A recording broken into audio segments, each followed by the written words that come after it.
Hi people, and hello my chili garnish crew. It's the man who produces Iron From My Eyes, and I'm doing a 5-minute review on Powerwolf's album Wake Up the Wicked. Power metal always has a place in my heart. It seems to be this perfect fine line between the symphonic metal and thrash, where it doesn't go overboard with slow melodic pieces, and yet it still retains the balls to the wall tempo and attitude of the thrash metal genre that I love. But in the same breath, it is a genre that I still haven't dwelled too much in depth, but merely scratched at the surface, listening to acts such as Blind Guardian or Helloween, the definition of course of the OGs of the field. And this is where Powerwolf steps in with a random Spotify playlist suggestion to that song, of course, We Drink Your Blood. And while I don't return to this band's albums often, I certainly have a fair few of their songs on my playlists. So let's check out this band's 10th record to see if it can win me over.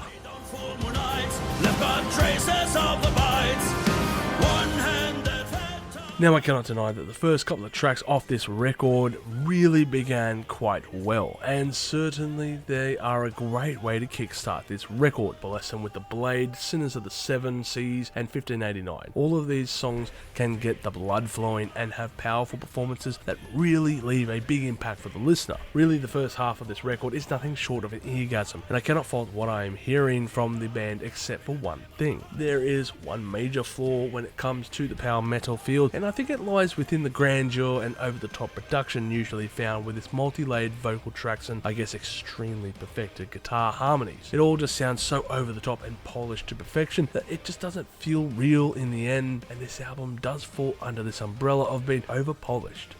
I like my music to have a bit of authenticity to it, which requires some imperfections to still be around. Perhaps the greatest thing that is lacking from such a record is the crowd participation factor, which would really bring out, of course, the power in this metal act. And I bet if I ever saw this band in a live setting, I would not regret it. Ultimately, this is no fault of the band, but rather a nuanced observation that I have regarding the genre as a whole. If the band did indeed follow this request, then I guess it would be really out of place for the style of music, and I bet it wouldn't really suit it at all. But that would be an intriguing angle to hear nonetheless. Lo-fi power metal, anyone? One of the more refreshing takes of this band is the implementation of guitar solos, which almost seems to be a dying art form at this stage, and the band do this quite well. It's actually quite different to hear heavy metal that isn't reliant on China cymbals and downshoot 8-string guitars playing a riff to, I guess, the pace of a drone metal band like Sun. I bet given enough time, I can enjoy this band a lot more than what I currently do now, and this record certainly feels like a good start with some wicked tunes on hand. And as always, I am open to the requests of people below. If they recommended another album by this band, then perhaps I will venture down that path too.